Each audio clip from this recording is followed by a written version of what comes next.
My parents' backgrounds were pagans.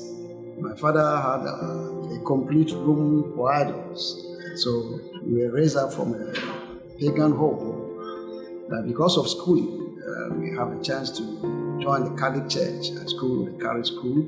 And so went through the processes, going to church all the time. So I was not much involved in the adult worshiping. But I lost my mom at the age of 6. And that had greater impact, with my upbringing. It made me at times felt like there's a vacuum created in my life as long as maternal upbringing is concerned. And so I remember very well at the age of 5, at times I would just go sit under a tree and be crying because I was longing for that kind of touch. My father also had 4 wives, and my mother happened to be the first wife. So eventually I have to stay with my stepmothers. And my siblings from these mothers just go to the village in the night. They'll be around their mothers and I'll be left alone. And so it made me got closer to my father. And so I grew up, having more personal relationship with my dad.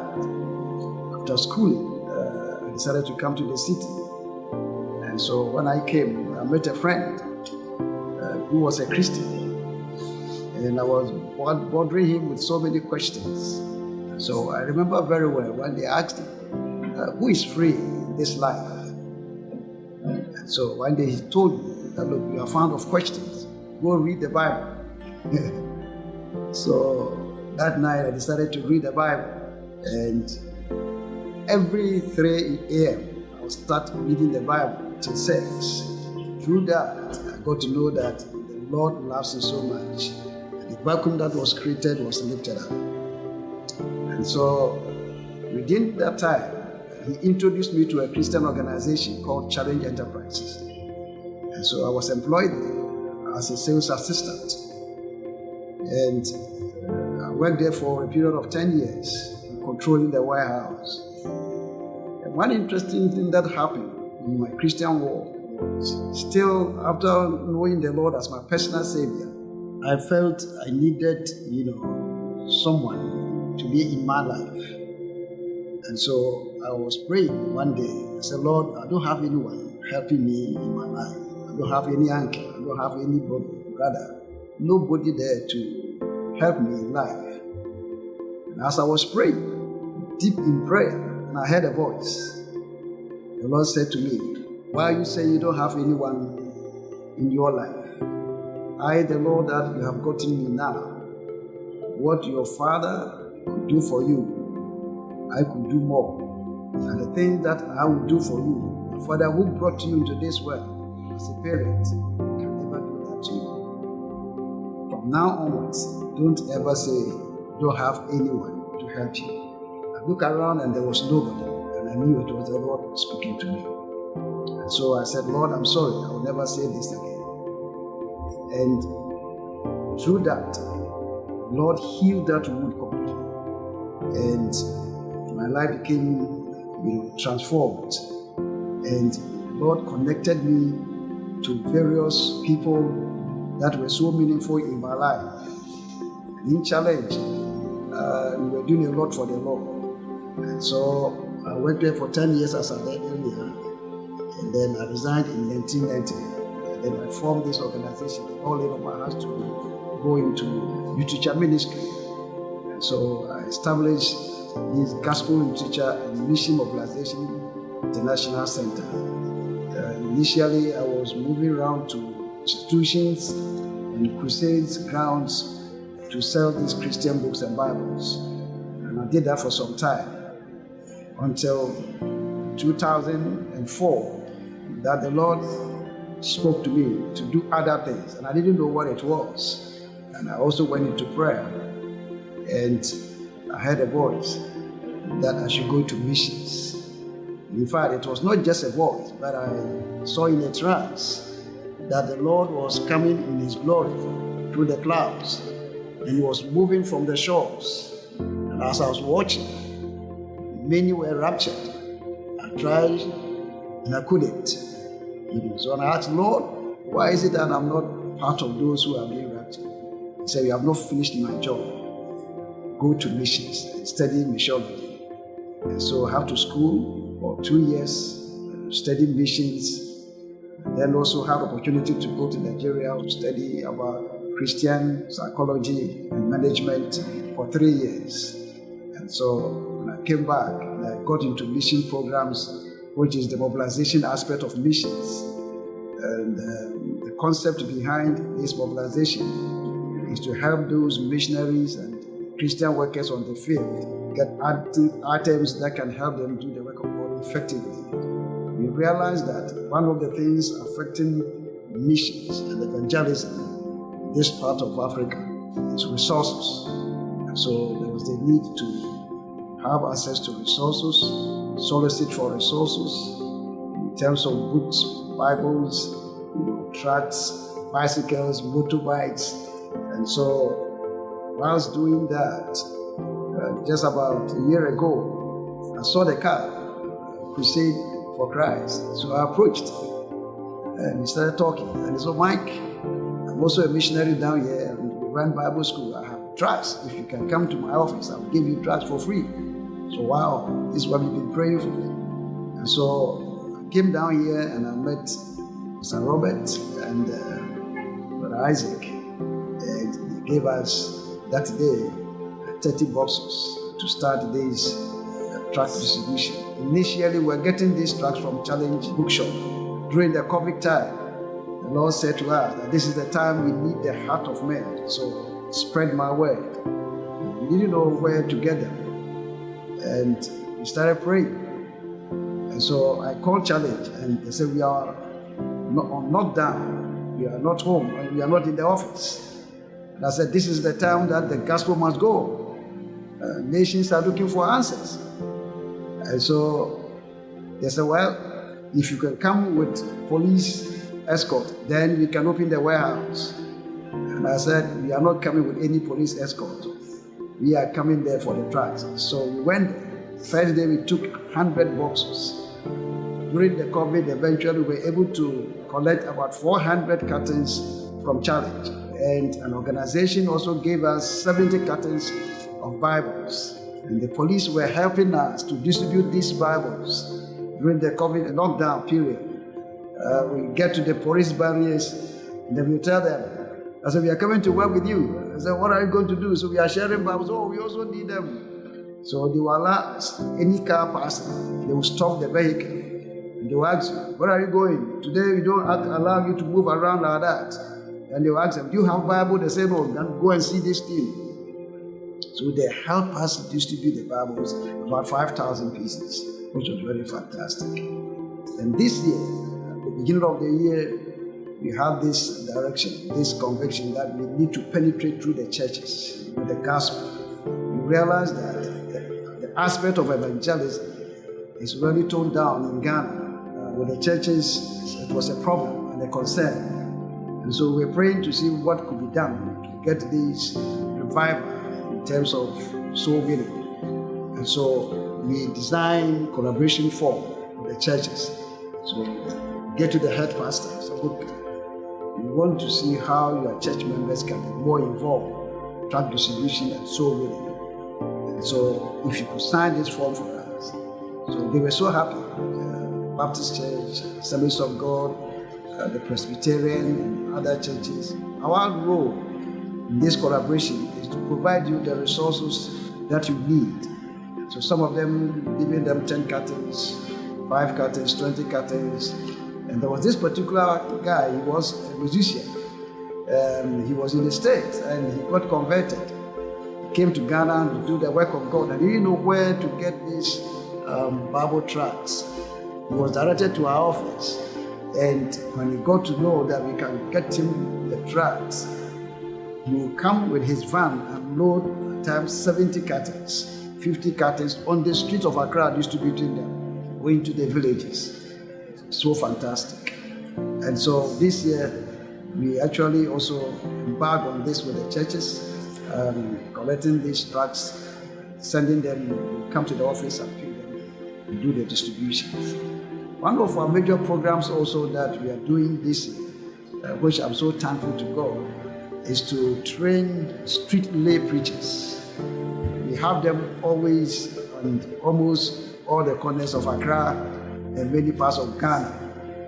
And they are doing a good job. Some of them, though, are there because of their stomach, but others are really working effectively. But they need some level of orientation to be able to help them accomplish or fulfill the great mandate.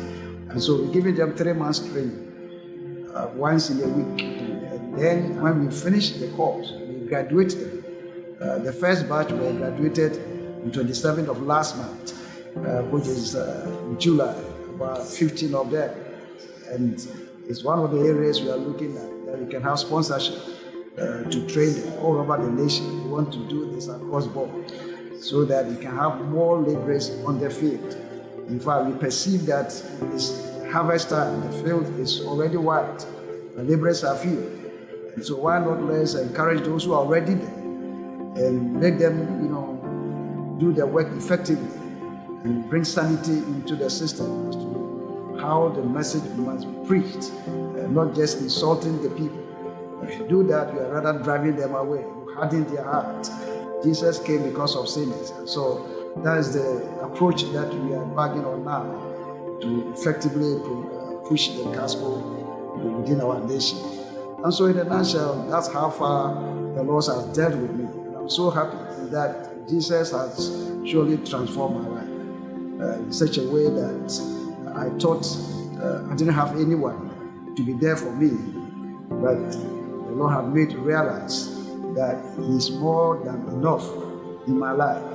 The level that the Lord, through His word, has taken me through has made me realize that no one is cast out. God is there for all of us and is able to transform my life. I'm so grateful.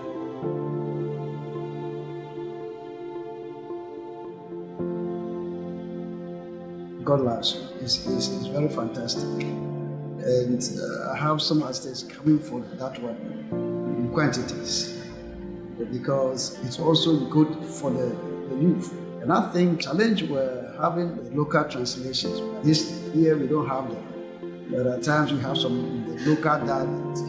The curtains that we picked from here is about 950 something boxes, which is very fantastic. And looking at the trend now, we need about 5 40-footer containers every year, which will help us. Because we don't want to short of material supply. Not only the tracts, but Bibles. One of the pastors, evangelists who have been taking this to the schools, and they were craving for Bibles. As I know now, print media is becoming difficult. But we pray that there's always a way out, so the one that God is concerned. And so the booklets are very helpful. I've read most of the tracts myself, and they're very powerful materials. We are so much grateful having an organization producing these materials. And now we need the materials more than ever, because the trend is changing and we need to double up, because the type of things that are happening now, some of us, a few research that we have done shows that the area of evangelism is declining in Ghana, and we are praying for immediate revival. That's why we are working directly with the churches in these areas, so that the pastors will catch the vision. Pastors will now see it as a wake-up call to be able to work hard. And I think in this direction will encourage us more to push it to the Father's level.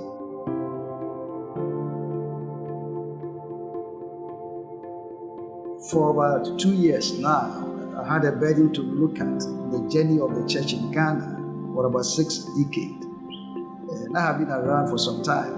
And major movements in Ghana, God has allowed me to stay to witness it. And so from 1960 till date, I was doing a research in Ghana, the state of evangelism now. And so I realized that in the 60s to 70s, evangelism was on top. Anywhere that you go to, you see people talking to you about Jesus. You see Christians on fire. Christ was the center, And then from 78, coming to maybe in the 80s, that's where we encountered the prosperity, charismatics in Ghana. And when that happens, the focus was on materialism, and so no more evangelism, no more reaching out to other people. And then when the wind was just going over, then came in the deliverance ministry, and all these things were imported from abroad. And so some of the leaders in Ghana just got into it. And because the teachings were not grounded, the foundation was not so solid, it has some adverse effect, especially the deliverance session. And it brought about divisions in families, in homes, brought fear, and the aspect of having confidence in God was not there. People began to be afraid. Even when they see cockroaches, they'll be running away. And so when that was moving out, then came in the prophetic era. And the prophetic era was the time when people now no longer consult the Bible.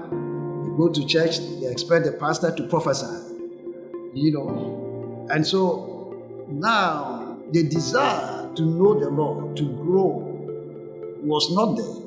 The attention now is focused on the leaders, not on the word, not on Christ. You see, so evangelism now is so low, declining. And then the latest one that we have, which I call prophetic fantasies, because they want power. Now other spirits have infiltrated the camp, consulting mediums so that they can tell you your background, and people want to believe that. And so, as I said, attentions are drawn to the personalities in charge. And so the point is, what went wrong? How can this be revived? And because of that, because of this trend, where people are using these prophecies and all that, and extorting people, getting monies from them, people are now losing faith in the gospel. They no longer have confidence in to go to church, because they know when they go to church, people are going to take monies from them. And you see, they'll say, come, give so much, sow this. In an attempt to do that, they don't see the results. So the question is, God real? And so it's actually having negative effect on the gospel. That's what we are battling with now. So if you even meet someone, want to talk to the person about God, he doesn't want to hear it. And so it's a situation now that we are looking at, praying the Lord will help us to find a way. And that's why our organization is really concerned and working hard with the churches for pastors to encourage their members to go back on the streets. In fact, when COVID-19 came, it was a wake-up call. Some of us, it made us realize that God is telling us the work is out there, not in the churches, not in the four-wall church. Because the churches were closed down for some time, and I call them warehouses. Now here, the trend is most of our leaders are investing into cathedrals. The concentration is on cathedrals, and the amount of money invested in these cathedrals can buy, bicycles for evangelism, can buy motorbikes for evangelism, can import more books and Bibles for evangelism. Politicians, we have 275 constituencies in Ghana. One politician could buy pickups for all these constituencies. And we don't have Christian businessmen who are saying that, look, for the gospel's sake, I can import 10 containers. I can import 20 containers, Bibles, bicycles, megaphones, speakers, for people to preach the word and win more souls. Jesus said, I'm preparing a place. I call them affordable houses. Jesus is preparing affordable houses. He's waiting for you and I to bring more people to occupy the place. Meanwhile, we are always praying that souls will be won, but it takes resources. And so that is where our concern is. So we're able to realize this because I did a study on that, looking at the trend, realize that something has gone wrong somewhere. And the question is, how can this be corrected? What can we do? Our youngsters in the universities, after completion, they want to go on mission field. What structures do we have for them? what system are we laying for the future generation that they can continue from here? And the church can absorb them and push them to the field, pay them. And because of their exposure in knowledge, when they go to these fields, they can identify opportunities, a lot of opportunities in the rural areas. As the evangelists, they identify these things and create, jobs to help the community to grow. Well, these are things that I think the church should look into, not cathedrals, because our kingdom is not here. And so if our kingdom is not here, then we should have a system that will enable us to win more souls to the kingdom where we belong to. And I think the church need to sit back and rethink missions. By prayer, the Spirit of God will help us to get there, because God is looking for people who avail themselves, that He can pour Himself and show us what to do.